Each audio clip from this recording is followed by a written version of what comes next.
Good afternoon and welcome to 802 Scoop, located at 185 North Main Street in the Inside Scoop studio. Thanks for joining us this afternoon. Today we are doing our third council candidate, and it is Ed Rousse who's joining me from Ward 1. The election, as most know by now, I hope, is on May 13th, and you can vote here in the city from 7 a.m. to 7 p.m. at the Barre Auditorium, or, of course, by early ballot. So we won't delay this any longer. We will go ahead and turn it over to you. Good afternoon. Hi there. How are you? I'm doing pretty good. Good, good. It's good to have you. Thanks. So, Yeah. you're running for Ward 1 Again. again. Yes. Yeah, I lost a close race last year, and I thought I'd, Abe Lincoln ran how many times before he got me? But I want to help. I thought it would be. I do have a bit of a passion for the city, born and raised in the city, and have a business here. I've represented National Life as a self-employed business owner for a little over 33 years. I own property in the city. I've lived in Barre Town, it's funny because when I had my office in Montpelier. It was the home office agent at the home office, then I rented from 172 North Main, and it just had a totally different vibe for me. It's kind of like when I'm past president of Montpelier Rotary, but being in Barre Rotary, it's just more. That's where I'm from, and I'm two-time president of Barre Rotary, so getting involved. I'm kind of involved in a lot of the things in the community. And you have been for a long time, Yeah. a lot of years. Spalding High School? Yes, I'm a proud graduate of Spalding, and I was on the school board for a number of years. I was involved with the Act 46 Study Committee, and then got involved with the Spalding High School Foundation, which is a 501c3 organization that was created to raise funds for projects that are outside the scope of the school budget. So I kind of like, wow, my school has a 501c3, and it was around the time when Tom was mayor, and they had looked at getting Semperbomb funds to put the lights up, and I kind of lost it and said, we've been talking about putting the lights up for 50 years. I can raise the money myself, blah, blah, blah, blah, blah. He said, Eddie, talk to Fran Pinard.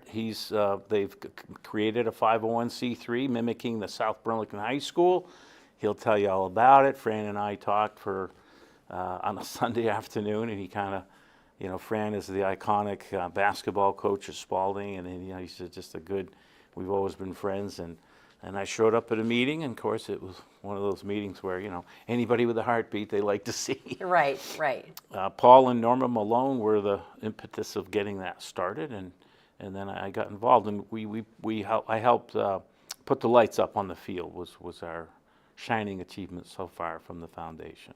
Which is awesome. Yeah, it's been a great thing for the city. I would like to see the athletic field renovation project continue from its master plan, but it's without putting a burden on the school budget, and try to create a capital campaign for projects like that, that are outside the school budget. So it's like anything in life. If you have a passion for it, it's not hard.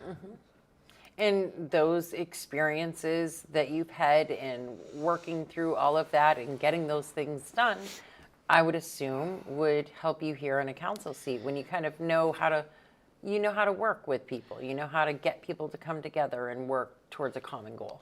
I definitely know a lot of people, and I think out of my common sense would be able to add some things to make our city better for all the right reasons. You know, we're no different than any other community and city that has struggles with the unhoused and drug addiction and crime and the blight of all kinds of things. But I kind of see the glass mostly half full. We've got a lot of people that want to live, work, and visit Barre, which is one of the BADC initiatives. I'm on the board at Barre Area Development, again, for all the right reasons, for the things that they do for the greater Barre community. And, I think that you always have to look at the positive and try to deal with the negative as you can. Mm-hmm. And, I think that the current composition of I don't know a lot about politics, so there's probably going to be a nice learning curve with specifically how things in the hierarchy within the city government. I'm anxious to learn and fall within, but I feel comfortable in as much as the people that would be able to guide me. I miss, Carol Dawes was always helpful. I think Cheryl Mativier is helpful. I know Tom would be helpful, and the current city council members also. To try to keep me in line and not go outside the box too much. Mm-hmm. Well, and I think there's a good group of you running. I think that, sometimes change is scary, but can sometimes be really good. Yeah. And so this would certainly be a big change because there's a lot of, there's 3 seats open, and so. Right. If the 3 seats were to win, no matter who wins the race, it's a lot of change. I think it's human nature to not want change, but Lord knows we've been through a lot of change lately. It's a different world. I've been around for 64 years, so I've seen a lot of changes just in the last, 15 or 20. And I think, again, I don't have a specific agenda other than common sense, which is, I think, a nice thing to bring to any table. Mm-hmm. So, in saying that, what do you see and what do you want for the city's future? Well, obviously, there's a lot of issues economically and,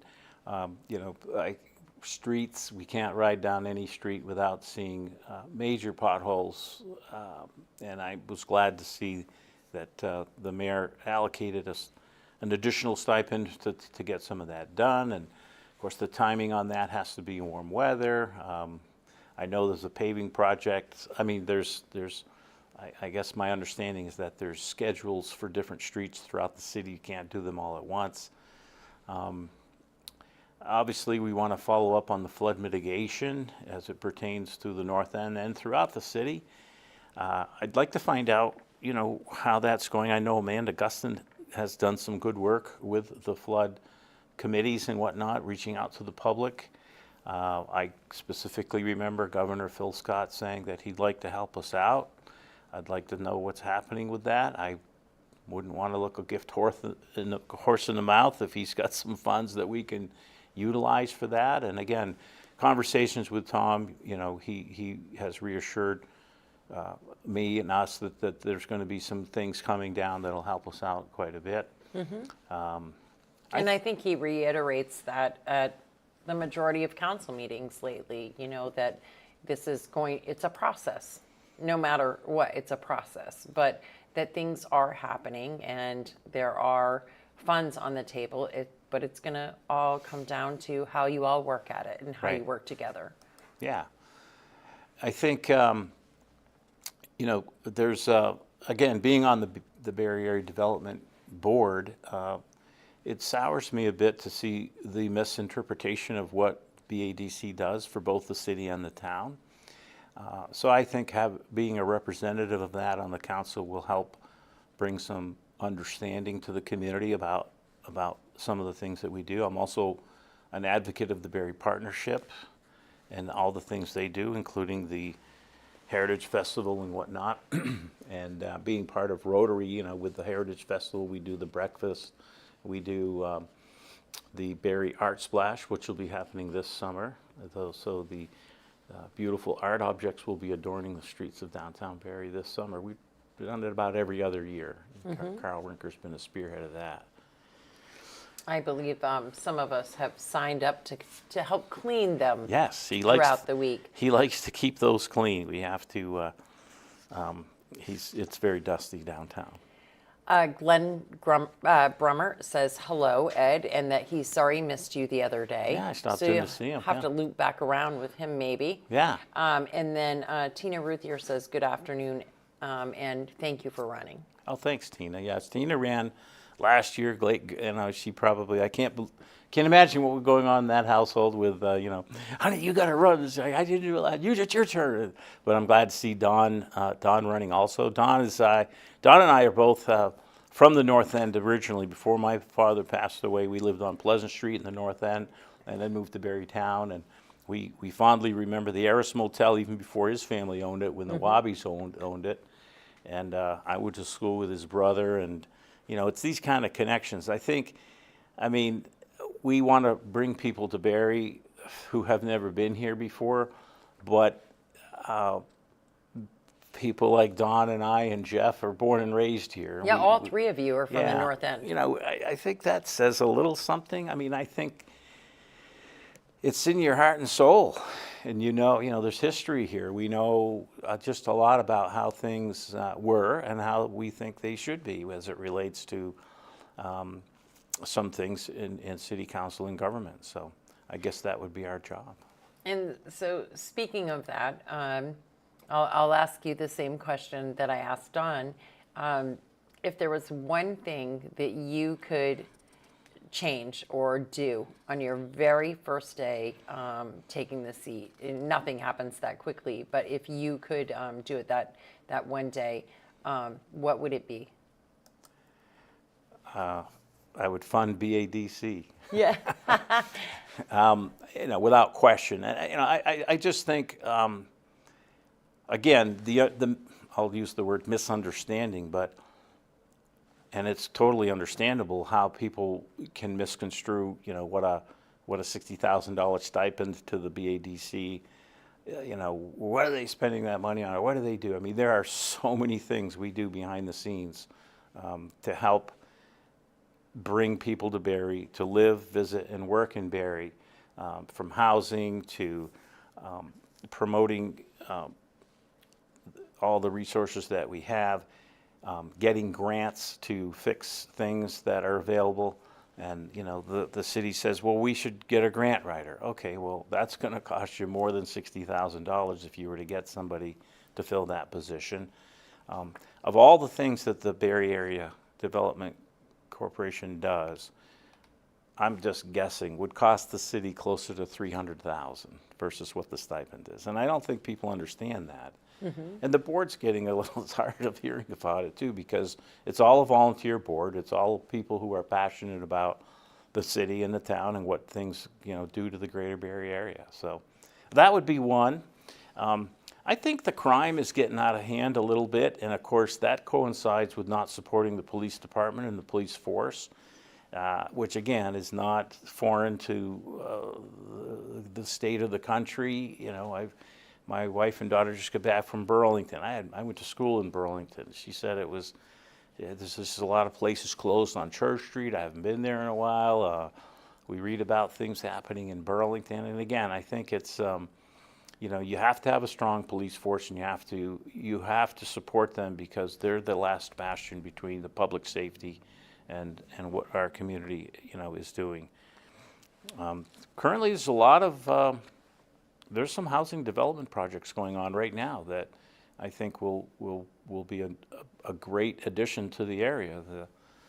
In addition to the 143 Main Street building that we're raising money for to fix up the blighted downtown, and the Prospect Street project up by the radio station would bring in many mixed-use housings, mixed use, because it's just sort of such a big you take the hospital or Blue Cross Blue Shield or National Life or any of these companies that want to hire and build build their businesses with employees. They don't have any place to stay. There's no housing around. Even our schools. And the schools. Yeah. I own some property. I have a tenant who's a school teacher, and fortunately it's near the school and came from North Carolina and he's, found a place to stay. But we're in touch with, is it Laura at the school when there's people, they need to find housing for teachers. Can't fill spots. So I don't know. It'll be fun to see what the priorities are and see what I can add, being on the council representing Ward 1 and the city. Do you have a specific priority, or are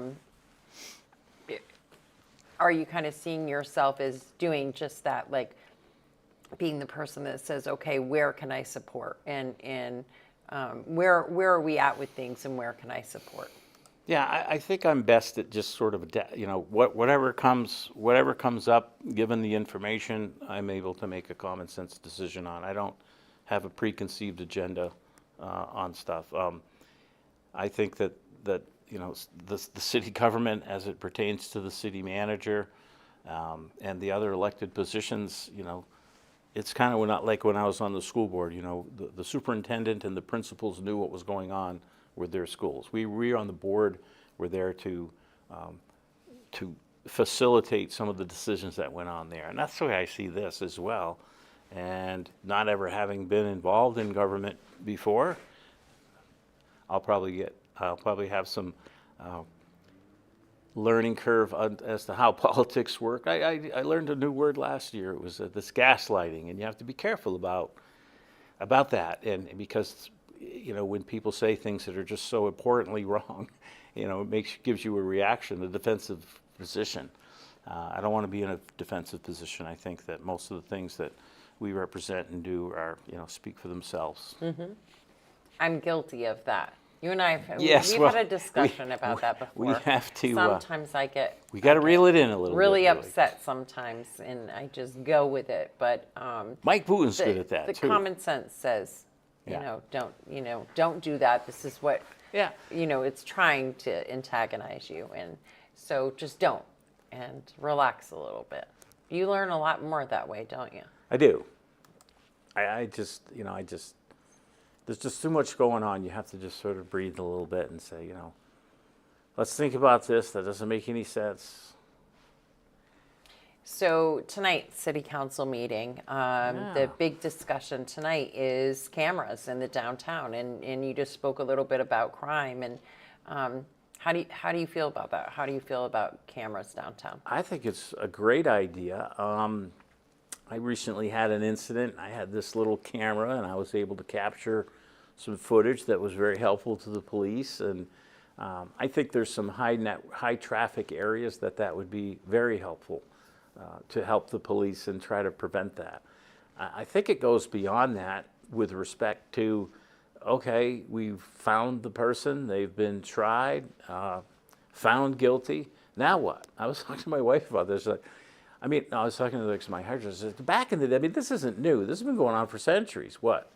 People doing bad things. They used to cut their heads off. It was, they put them in the things or something like that. And, we always hear, well, our prisons are full. We can't do that. And I think there should be consequences. I don't know. And of course, that goes beyond just the incident. Obviously, maybe a lot of the people have some situations that have caused them to be that way, be it a mental illness or be it a drug addiction or alcohol or family situation. Who knows? There's probably reasons. I'm very empathetic to that. But the fact of the matter is, fool me once, shame on you. Fool me twice, shame on me type thing. And you can't just keep having the same repeat offenders.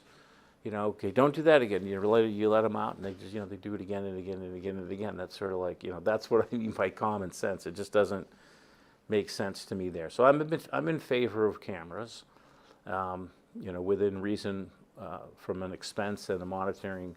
I don't know what their plan is, but I think they're going to talk about that tonight. If the cameras are approved, I believe the next step would be to talk about the policy surrounding that and what that will look like as far as storage and monitoring. And obviously, I mean, there's not staff right now we don't have enough police staff as it is. Right. So, and there's not staff enough to have somebody monitoring those cameras 24/7. So my assumption would be if there's an incident, then you go back and you review. Yeah, usually there's a 30-day memory that you can look back on if there was an incident. But you're right. I mean, you watch the movies and there's camera rooms and people are falling asleep watching because they're not. I don't know how that would work, but I would think it would be more of there was an accident behind, at Depot Square. We have a camera there. Let's see if we can take a look and see what happened. Is there going to be another discussion about the bridge, the Berlin Street Bridge, by the way? So I think that will be discussed again at some point, but not tonight. Too many other. But since you brought it up, what are your thoughts? Well, I know. So again, being from the north end,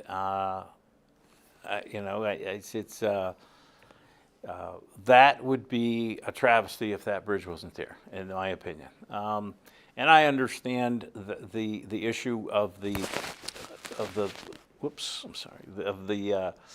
clogging it there, and it wasn't built wide enough, and they want to tear it down and make the river wider, or whatever the reasoning was. And again, I wasn't involved in the experts that came in, and we paid them a consulting fee for all that.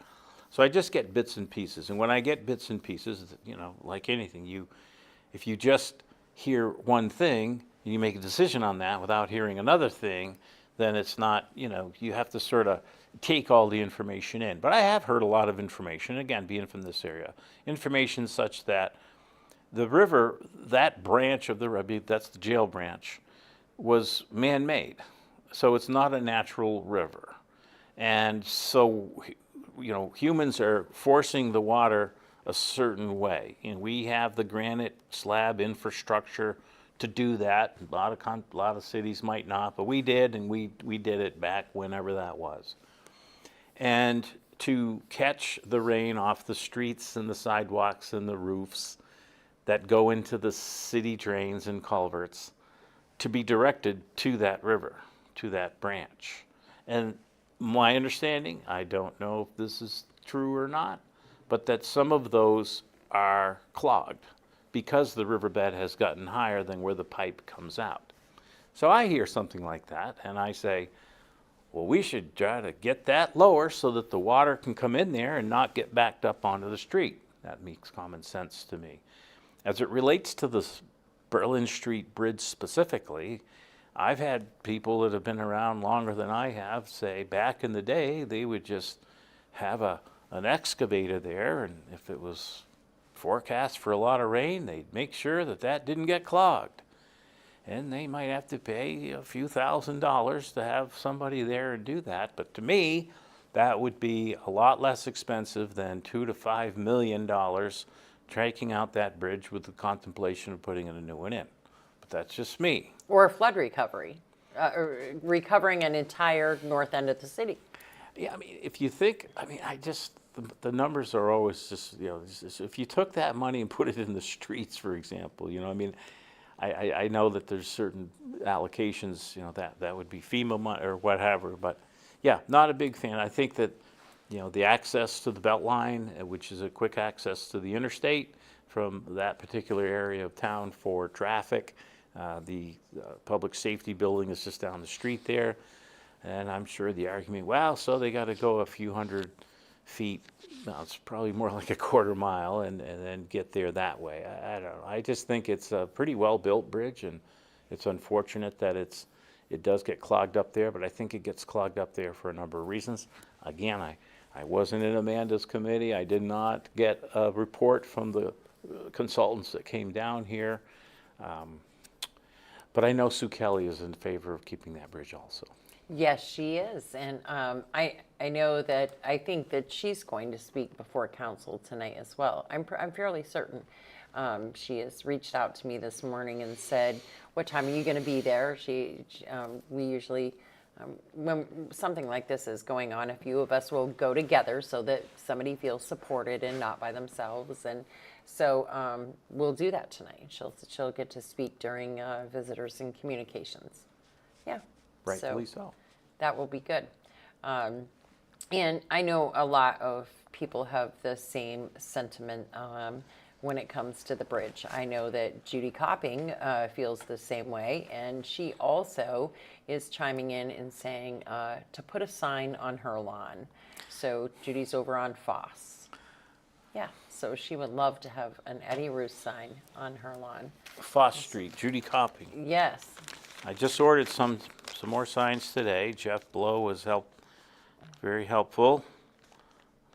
Yeah. to- Yeah, Don Ruthier also, he gave his support for the bridge as well, and I believe Jeff Bergeron. So it seems to be a subject that is high on the list and worrisome, and kind of worrisome even about having, you said something about the departments going just a little further up the road, maybe a quarter mile, but that's a pretty dangerous intersection right there, that far away onto the Beltline. So I think it's a concern that a lot of people have. You know, I don't know. I don't know if the council's divided on that a little bit. I mean, obviously, it's made it to the ballot as an article, I believe. Well, and I believe that it was said, and Judy says, let's not do something that we'll regret 10 years from now. Yeah. And I think that, I mean, I think everybody feels that way when it comes to that.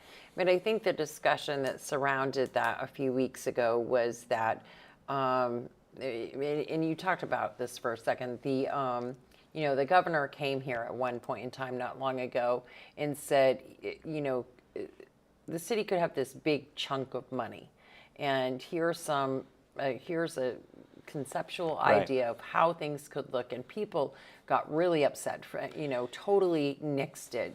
And it was just an idea. He wanted people to build off it. Right. And this is the same sort of thing. There's money on the table, but you got to figure out how to get all of the money on the table. So you need to give as many ideas as possible. And You know, I think that's where the bridge came into play. Right, probably.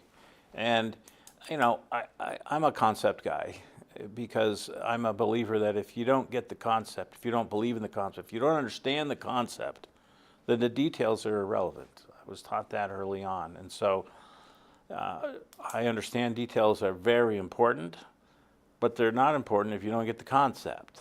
And it's just kind of my wife and I go around her. She's a very detail-oriented person, which is great. That's why we get along so well. I get the concept, she does the details.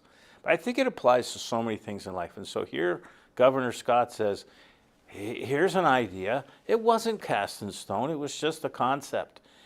And I think I hope this doesn't get too controversial, but I believe in public input on various topics and things, and to see how people feel, specifically this in the neighborhood of the North End.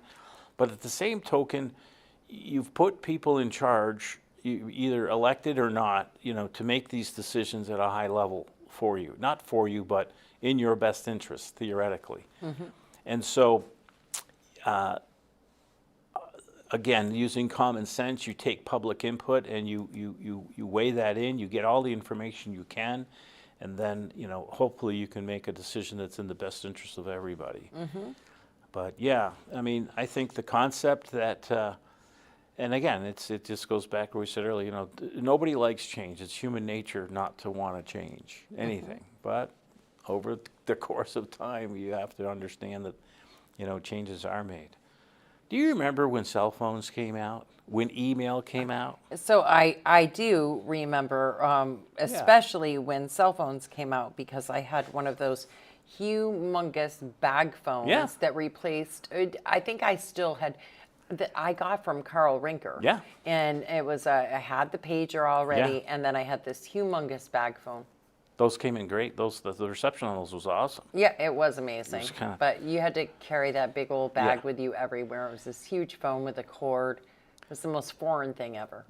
But I'm just saying, I mean, I remember, because I'm not that much older than you. I don't know.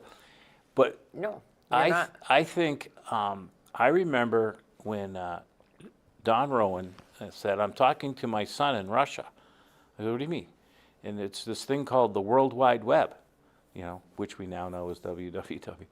And I was like, what? Yeah, it was in email. That's when email came out. And it's kind of aging myself, but it's just, my child doesn't even understand that. We have a phone in our garage that's still on the wall. It doesn't work, but it's she never commented on it. But, there's a lot of people that it's just, this is what I'm talking about, change. The change that's abundance to us, and the kids being able to, hey, listen, I think it's great. If I don't know a word or if I want to look up something, I just grab my phone. I use a thesaurus and a dictionary all the time. You can plug in anything just to get information. What's that commercial when she says, "Oh, you're going to meet my father tonight. He's a physicist, so you'll have fun." So he does all this research to find out what conversations he can have with the father, and he comes and meets him at the door. I'm anxious to talk to you about how the atom split or whatever. And he says, "What are you talking about? I'm an insurance agent." He goes, "No, I'm just kidding you. We'll talk later." It was a good one, but. I mean, it's just, the information's at our fingertips. I don't know if it's good or bad. I mean, I think common sense still reigns in a lot of things. And I think some old school stuff still reigns also. Please, thank you, being polite, honest, kindness, that goes a long ways. Mm-hmm.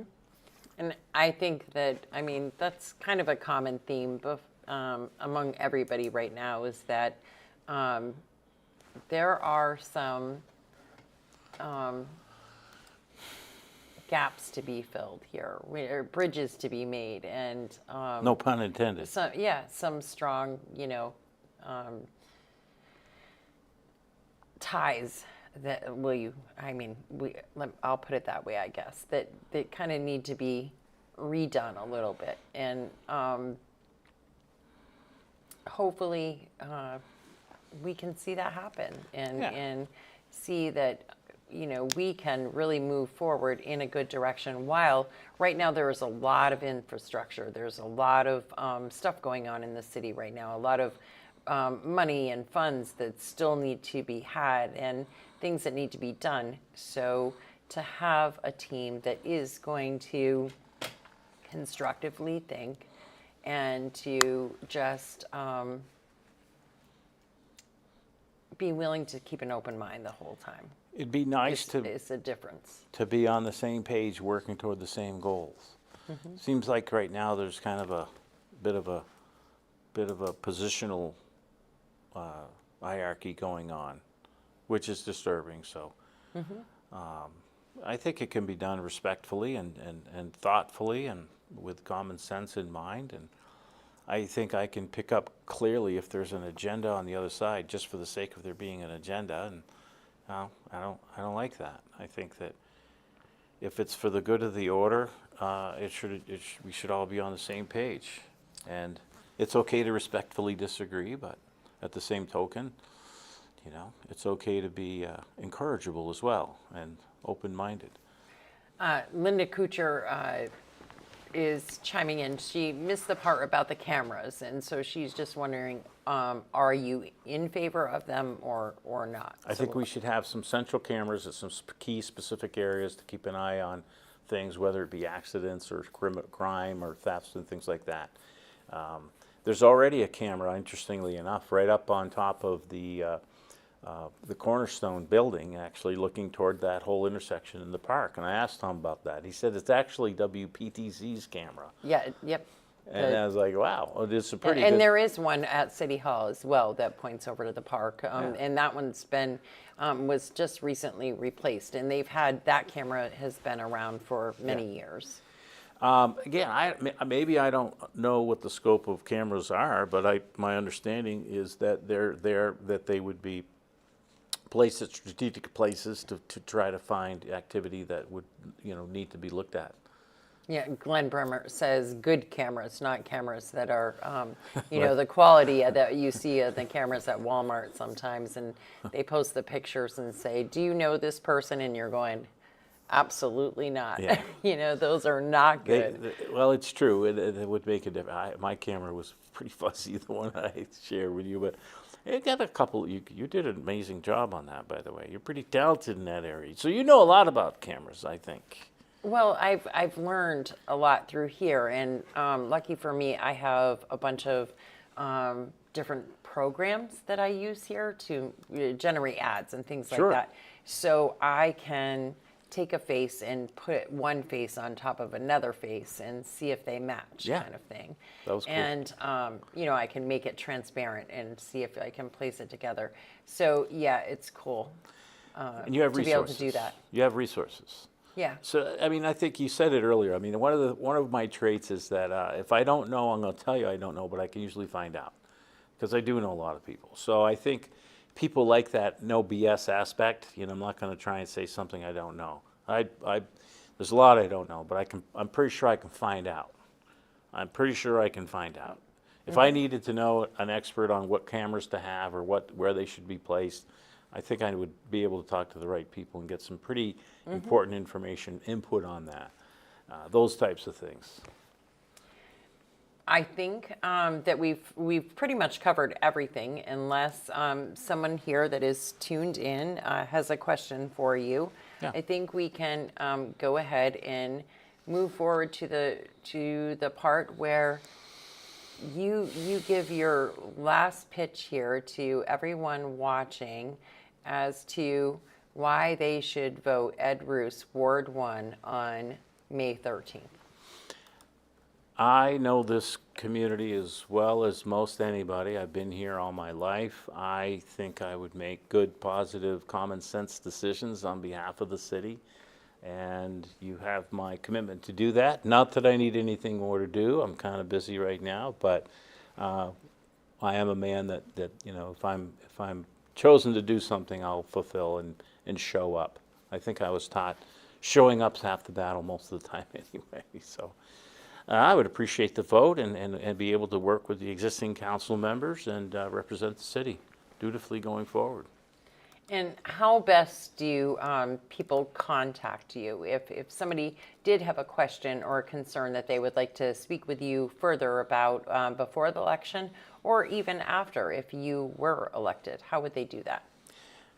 Probably email. I have an email address. It's the numeral 8 followed by my first letter and my last name. So that's 8erousse@gmail.com. And I'm on Facebook. Some people like the Facebook Messenger. Occasionally, I look at that. I'm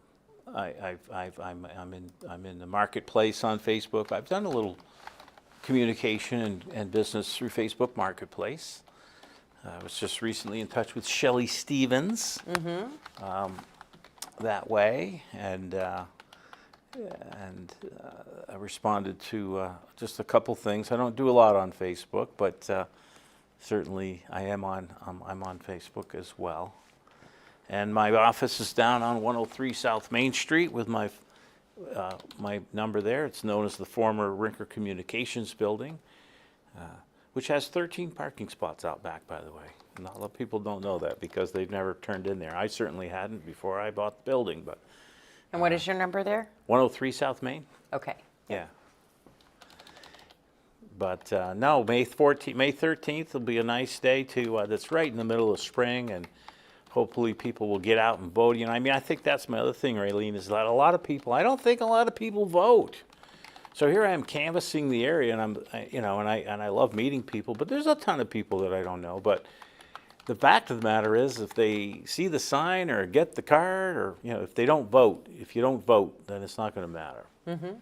And I think that's another part of democracy that's missing a little bit. So it's, I don't get into the whole political thing too much, but the fact of the matter is you do have to vote, and if you don't get elected, then you're not going to be on there. Which was, I thought I'd give it a second chance and try a little harder this time. Yeah. Well, that's all you can do, right? And I'll be able to work with those, with the people that are on there. Yeah, pretty good. Thanks, yeah. Well, thank you very much for coming, and thank you all for tuning in. And again, if you didn't get to watch us live and you do have a comment, question, concern, please, if you're watching it later, go ahead and put it in the comment section. I will pay attention and watch the comments, and if there is something new on there that I think is a question, and I will make sure that that gets over to you so that you can go ahead and reply. As you said, you do use Facebook, but it's not something that you spend a whole lot of time on, but we can make sure that if anybody has anything further to say, that you know about that and that you have that opportunity to respond. Happy to hear from them. You're going to get a frank response one way or the other, but it'll be polite and honest. And I think I'm open-minded. Another big quote is, parachutes and mines both work well when they're open. Yeah. So hopefully, people understand that, and we can work. Frank and honest is what we need right now. I think so. I mean, it just is. So that's not a bad thing. Why not? So thank you all so much for tuning in. No, there will be no table talk today. This is kind of taking the place of table talk this afternoon. I was actually involved in a hit and run not too long ago, so I need to, I was the one that got hit, drop my car off at Clark's, get a rental car, do all of that good stuff. And so no show at 4 o'clock today, but Jeff and I will be back with you tomorrow afternoon at 4 o'clock, as will the ladies be here tomorrow night, 5:30 for Four Quarters with Lori Shepard. Leanne Triano says good luck to you. Thank you, Leanne. So take care, everybody. Have a great afternoon, and we'll see you tomorrow. Thanks, Leanne.